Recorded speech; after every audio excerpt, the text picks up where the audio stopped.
بسم الله الرحمن الرحيم. الحمد لله رب العالمين، الصلاة والسلام على رسول الله صلى الله عليه وعلى آله وأصحابه أجمعين. أما بعد، السلام عليكم ورحمة الله وبركاته. የባለፈው ትምህርታችን የዓቂዳውን ርዕስ ወይም ደግሞ የተውሂዱን ጨርሰን ወደ ሁለተኛ ትምህርታችን ወደ ፍቅህ ጥያቄና መልስ እናልፋለን ማለት ነው። በዚህ ትምህርት ላይ ስለ ሶላት፣ ስለ ዒባዳዎችን ስለ ጣሃራ በዚህ ላይ እንማማራለን ኢንሻአላህ። እንደ ባለፈው ትምህርቱን በትክክል በደንብ መከታተል ያስፈልጋል ማለት ነው። ለሌሎችም እንድታጋሩ ኢንሻአላህ ጠይቃለሁ። ቤቱን ደግሞ አዲስ ከሆናችሁ ሰብስክራይብ ማድረጉን እንዳትረሱ፣ ሌላ ትምህርት ሲለቀቅ እንዲደርሳችሁ። ይሄ ትምህርት ትልቅ ወሳኝ የሆነ ትምህርት ነው። አንድ ሰው ዒባዳውን ሰላቱን እንዴት እንደሚሰግድ፣ ዒባዳዎችን እንዴት እንደሚያደርግ በዚህ ትምህርት ላይ እንማማራለን ማለት ነው ኢንሻአላህ። ወደ ትምህርታችን ስንገባ የመጀመሪያው ጥያቄ 33ኛ 32 የዓቂዳ ርዕሶች ላይ አይተን ነበር። 33ኛ ጥያቄ ነው የምንይዘው ማለት ነው፣ ክታቡ የተያያዘ ስለሆነ። 33ኛ ጥያቄ عرف العبادة، ዒባዳን አብራራ ይላል።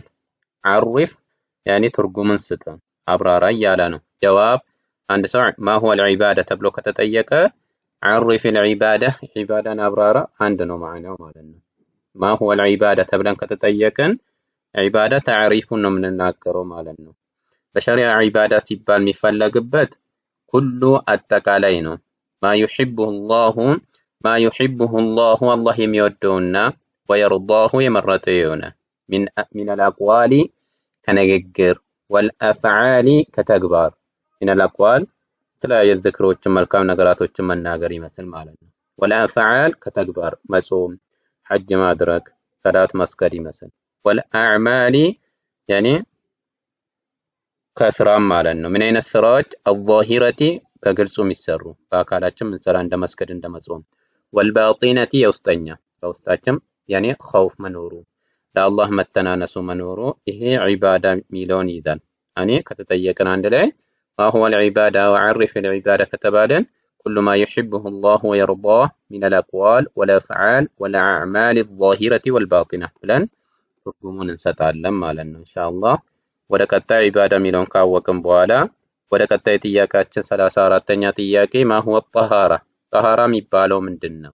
አንድ ሰው ጣሃራ አለው ከተባለ ምን ማለት ነው የሚለውን ደግሞ ما هو الطهارة ከተባለ الجواب رفع الحدث ነው። رفع ማንሳት الحدث ውዱ የሚሰብር ነገራቶችን ሐደስም ማስወገዱ ነው። ውዱ የሚሰብር አጠቃላይ ነገር ሐደስ ይባላል ማለት ነው። وإزالة النجاسة ነጃሳን ማስወገድ ይሄ ጣሃራው ነናል እንላለን። አንድ ሰው ነጃሳን ከራሱ ላይ ታጥቦ ካስወገደ ምን አደረገ? ጣሃራ አለው። ما هو الطهارة ከተባለ رفع الحدث وإزالة النجاسة ብለን መልስ እንሰጣለን ማለት ነው። ወደ 35ኛ ጥያቄ ما هو الاستنجاء، استنجا ما هو ምንድነው? الاستنجاء استنجا የሚባለው ምንድነው? استنجا ሲባል ምን ማለት ነው? ተጥሂሩ ጣሃራ ማድረግ ነው። ራስን ማጽዳት ነው። አሰቢለይኒ ሁለት መንገዳቶችን ማጽዳቱ ነው። ቢልማኢ በውሃ አንድ ሰው ሽንቱን ከሸና በኋላ ያን ነገርን ውሃን በመጠቀም ያስወግዳል ማለት ነው። ይሄ ነው የምንይዘው። ሌላኛው ኻሪጅ ምን ሰቢለይን ማጽዳቱ በምን? ቢልማእ ነው። በውሃ ተጠቅመን ማስወገዱ ምን ይባላል? ኢስቲንጃ ይባላል ማለት ነው። ማሂየ ምንድነው? ፍሩዱል ውዱኢ የውዱ ግዴታው ምንድነው? ውዱ ፈርዱ የሆኑ ነገራቶች ለውዱ ግዴታ ማስገኘት ያለብን ነገራቶች እነማን ናቸው ማለት ነው። ጀዋብ ፍሩዱል ውዱኢ ፍሩዱል ውዱእ የውዱ ፈርዶቹ ስድስት ናቸው። ወሂ እነሱም የመጀመሪያው ንያ መኖሩ ነው። ቀስድ ሊኖር ይገባል ማለት ነው። ንያ መኖሩ ነው። መነየት አለበት። ውዱ አድርግ ነው ብሎ በቀልቡ መነየት ያስፈልገዋል ማለት ነው። ሌላኛው ደግሞ ሁለተኛው ገስሉል ወጅህ ነው። ፊትም ማጠብ ካሚለን ሙሉ ፊታችንን ማጠብ ከጆሮ መብቂያ እስከ ሁለተኛ ጆሮ ማብቂያ ከገጫችን እስከ ፀጉር መብቂያ ድረስ ያለው ማለት ነው። ሶስተኛ ጥያቄ ገስሉል የደይን ነው። ሁለት እጆችን ማጠብ ኢለል ሚርፈቀይን እስከ ማዕል ሚርፈቀይን ማለት ነው፣ ከክርናችን ጋራ ይሄ ሶስተኛው ነው ማለት ነው። አራተኛው ትምህርት ደግሞ መስሑ ራስ ነው። ፀጉርን ማበስ ፀጉራችንን ማበሱ።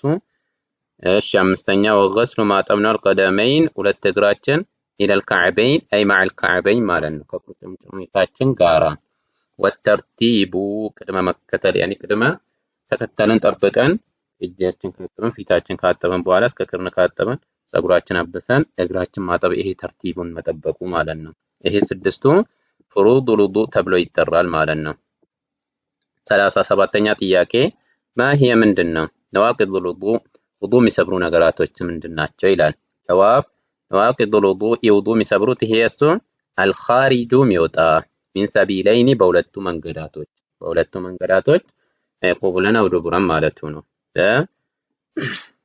ሁለቱም መንገድ በኩል የሚወጡ የሚነጅሱ ነገራቶች ከልበውሊ ልክ እንደ በውል ወልጋኢጢ ልክ እንደ ጋኢጥ በውል ነው። ወልጋኢጢ ልክ እንደ ጋኢጥ ወሪሒ ወይን እንደ ንፋስ ያኒ ፈስ ምንለው ማለት ነው። ጋኢጥም ያው ሰገራ ምንለው ነው። ወሪሕ ያኒ ፈስም ያኒ ሲወጣ ውዱእ ይሰብራል ማለት ነው። ከልበውሊ ወልጋኢጢ ወሪሕ ነው። ይሄ ሶስቱ ነው የሚወጣው ማለት ነው። ወዘዋሉል ዐቅሊ ዐቅል መወገዱ ያኒ የአእምሮ መሳት ማለት ነው። ሌላኛው ቢነውሚን አው ገይሪሂ በእንቅልፍ ወይም ደግሞ በሌላ ነገራቶች ወይም ፌንት ጭቆ ይሆናል። የተለያየ የአዙሪት በሽታ ካለው የጅን የሲሕር ነገር ካለውም አዙሮ ከጣለ ከተነሳ በኋላ ውዱእ አድርጎ ይሰግዳል እንጂ በዛው መስገድ አይችልም ማለት ነው። ሌላኛው ሶስተኛው ደግሞ መሱል ፈርጅ ነው። ያኒ ብልትን መንካት ቢበጥኒ ከፍን በላይኛው ከፋችን ይሄ በጥሙ ማለት ነው። ከፍ መዳፋችን ማለት ነው። በዛ መንካቱ በነጩ እጃችን ባለው አካል መንካቱ ውዱእን ይሰብራል። ወለምሱል ጀሰዲ መርአ ወለምሱ መንካት ወይም ማበስ ጀሰዲል መርአቲ የሴትን አካል አጅነቢያ የሆነችዋን ሴት ማለት ነው። በዚህ አይነት ሁኔታ ያስቀምጣል። ይሄ ውዱእ የሚሰብሩ ናቸው። ይሄን ከዚህ ላይ እንይዛለን ያኒ እነዚህን እንይዛለን። ሌሎችም አሉ ከላው ላይ ነው እዚህ ጋር ያመጣው ያኒ አክሉ ለሕሙል ኢብልም አለ የገመድ ስጋ መብላቱ የተለያየ አለ። እዚህኛው ክታብ ላይ ግን ይሄን እነዚህን እንይዛለን ማለት ነው። ክታቡ አጠር ያለው መጀመሪያ እንድንይዛቸው ያኒ ወደ ሌላ ትምህርት ስናልፍ ደግሞ ሰፋ እያለ ስለሚሄድ ነው። ማሁወ ተየሙም መጠቀም ወይም ደግሞ ማሁወ ተየሙም የሚባለው ምንድን ነው? አንድ ሰው ውሃ ካጣ ያኒ ውሃን ካላገኘ ወይም በሽተኛ ከሆነ በዛ አይነት ሁኔታ ይጠቀማል። ያን ውሃ መንካቱ በሽታውን የሚያባብስ የሚያሳምመው ከሆነ ማለት ነው።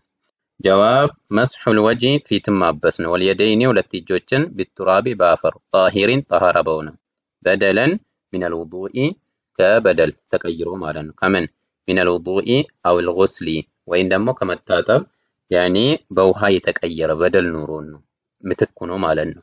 ከምን ከውሃ መስሑል ወጅ ያኒ ፊታችንም መንካቱ ነው። ወልየደይን ሁለት ፊቶች ያኒ የዳችን ሁለት እጃችን ማለት ነው። ቢቱራቢ በቱራብ መጀመሪያ አፈሩን ያለበትን ጥርንጹ ጠሃራ የሆነውን እንመታለን። ከዛን ጀርባውን አንድ ላይ ከመታን በኋላ ፊታችንን ከላይ እስከ ታች ያኒ እንጠርግበታለን። ከዛን ሁለት እጃችን መዳፋችን በጀርባና በጀርባ አድርገን ራሳችንን እናብሳለን። ያው ነው ያኒ ተየሙም የሚባለው። ማሁወ ተዕሪፉ ሰላህ ሰላትን እንሰግዳለን። ተዕሪፉ ደግሞ ምንድነው? ሰላት የሚባል ምንድነው? ያኒ ሰላት የሚለው ምንድን ነው የሚይዘው? እሺ ማሁወ ተዕሪፉ ሰላህ የተላት ያኒ ተዕሪፉ ትርጓሜው ምንድነው? አፍዓሉ ተግባር ነው። ወአቅዋሉ ንግግር ነው። መኽሱሰቱ የተነጠለ ያኒ የተለየ ማለት ነው። ሙፍተተሕቱን የምትከፈት ቢተክቢሪ አላሁ አክበር በማለት ሙኽተተመቱን የምትደመደም ወይም ደግሞ የምትዘጋናት ቢተስሊሚ በሰላምታ ያኒ መጨረሻው ሰላምታ የሆነ ማለት ነው። አፍዓሉን ሲል በተግባር ስጁድ መውረድ ሩኩ መውረድ የተለያዩ አሉ።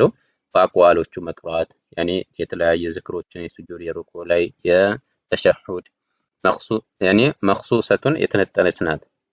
ያኒ በዛ ውስጥ የተነጠለች የሆነች ናት ማለት ነው።